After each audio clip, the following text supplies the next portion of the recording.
My name is Ken Johnson. I'm a just 40-year-old office worker. I have been single since I was born. However, I've somehow managed to get my first girlfriend at 40. I must clarify, I'm not particularly unattractive, and it's not like I couldn't get a girlfriend, but rather, I just didn't have the time to spare. I lost my parents when I was a child and grew up in an orphanage. In the US, you have to leave the orphanage at 18, so I didn't go to college. I started working right after high school. Life hasn't been easy. I worked tirelessly every day, barely making enough money to support myself. There was absolutely no room in my life for a girlfriend. Eventually, I switched jobs and got employed at my current company. I've been working here for quite a while, but without a promotion. Not having a college degree inevitably puts me at a disadvantage compared to those who do. Well, it's just the way it is. Compared to the old days, I earn better now and have some peace of mind.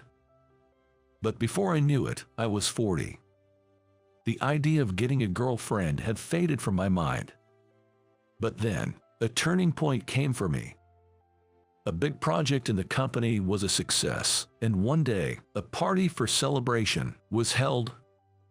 As I was somewhat involved in the project, I attended the gathering, seated at a distant corner. My role was merely support, and the star of the show was the project leader, a woman named Megan Taylor, so being tucked away in a corner suited me just fine. Megan was from my batch, but she's beautiful and thoughtful, and has the trust of her subordinates. Moreover, she comes from an affluent family who made their fortune by dealing in high-end furniture. Despite us being from the same batch, our backgrounds couldn't be more different. She is indeed what you might call privileged. In fact, it's widely rumored that she's likely to get promoted soon due to her position as a project leader. I have conversed with her a few times since we are from the same batch, and I also think that she is fit to be in a position of power. She's surrounded by her subordinates, creating a lively atmosphere at the gathering. I was planning to pass the time watching her and occasionally chatting with the workmates who come to switch seats. Oh, there you are, Ken. Amidst the winding down party, Megan approached. Her face was flushed, probably from drinking, and she seemed quite upbeat. Well, she is the guest of honor, after all. I was just offering support. It feels presumptuous to be lumped with you, the star of the show. What are you talking about? It would have been tough without your support. I didn't talk to you since you don't like drawing attention, but you were a star too. Megan pouted her lips, and I simply shrugged. I didn't feel like I worked that hard. Then Megan took the seat next to me and held out her smartphone. I don't have your number, Ken. That's because I didn't it to you. Hey, give me your number. I was taken aback. What on earth is she talking about? Does she really want to exchange contact information with a middle-aged, average guy like me?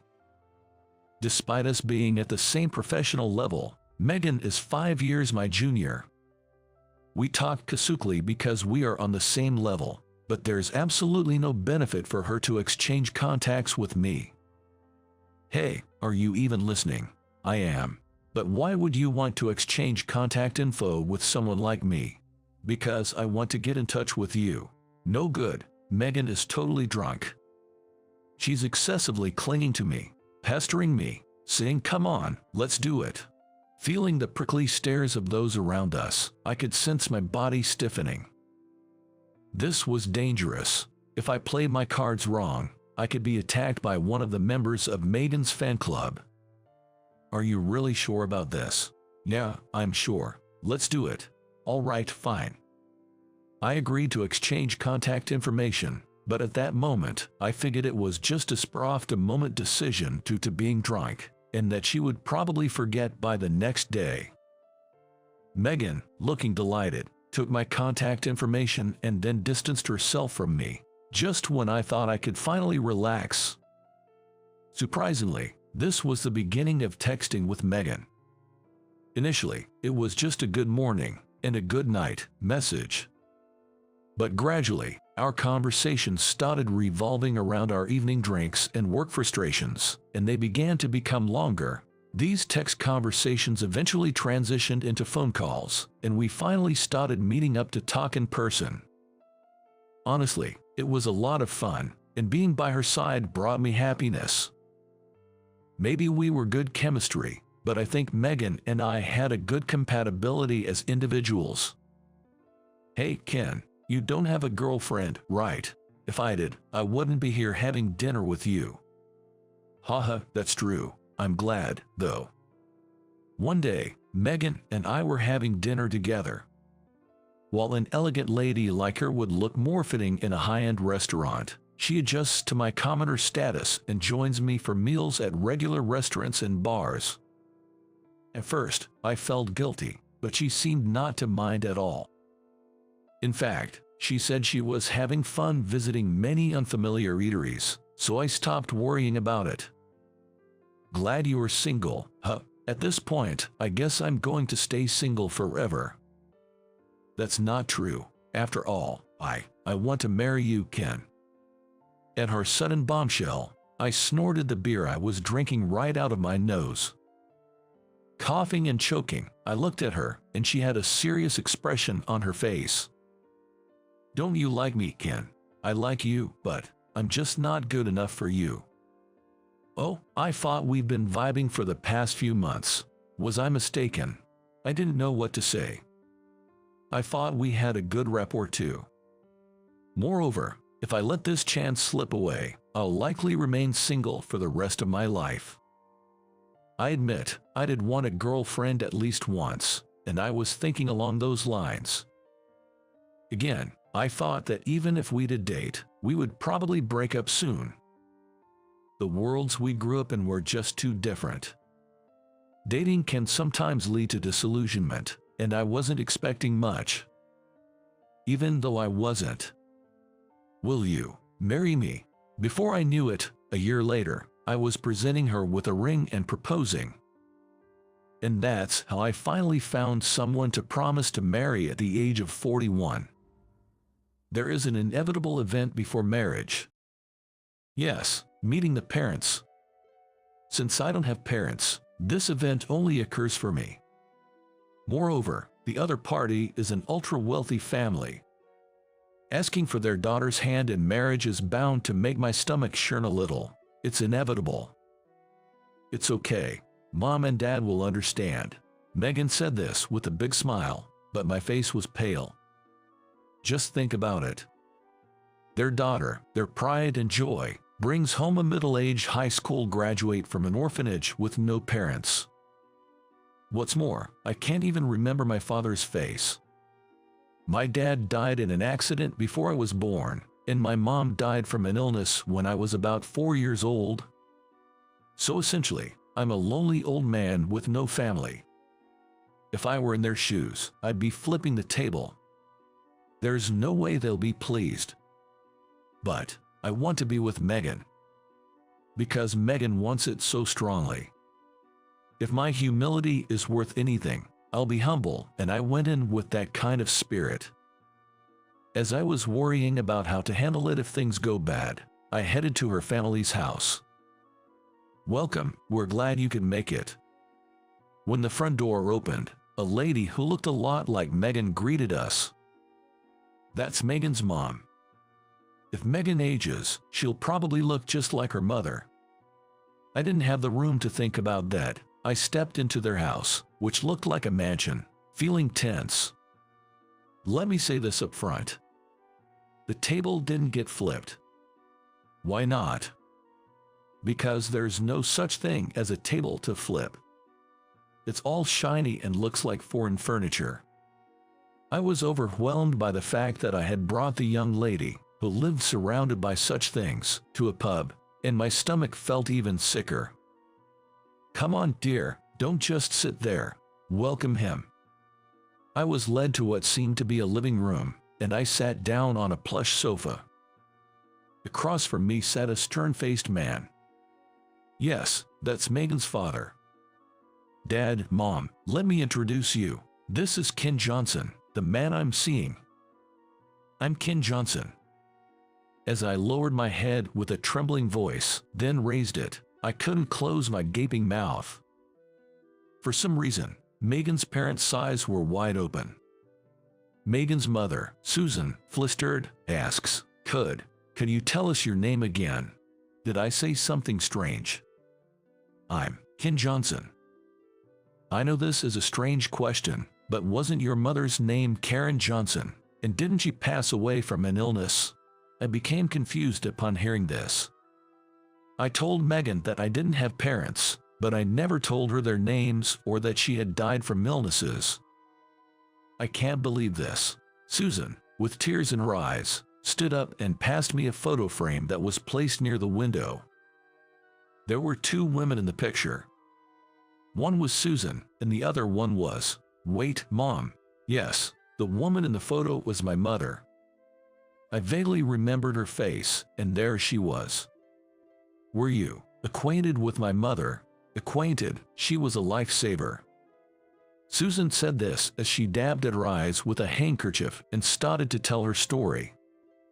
She had a severe illness in the past and was hospitalized at a major hospital. She might not live very long. When she received this diagnosis and was feeling down, she met my mom, who was also admitted in the same hospital. They were on the same floor and had met in the common room. Your mom had a heart condition, you see. She didn't have much time left. Because of that, we became close quickly.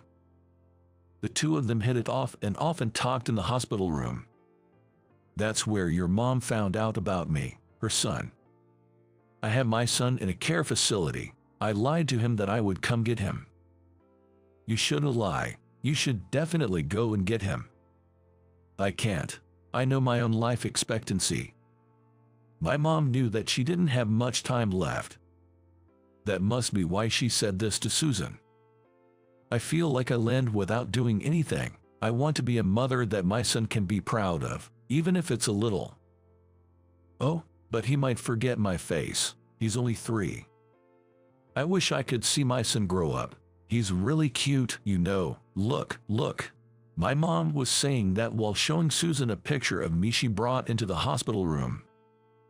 He's got a good face, and his nose is high, so he'll surely be handsome.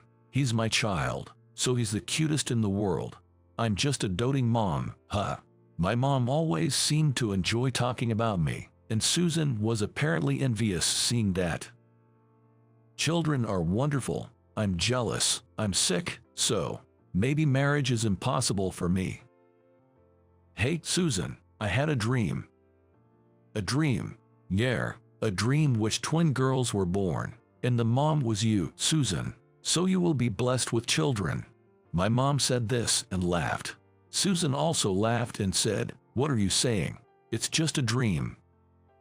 No, it's a woman's intuition, and my intuition is accurate.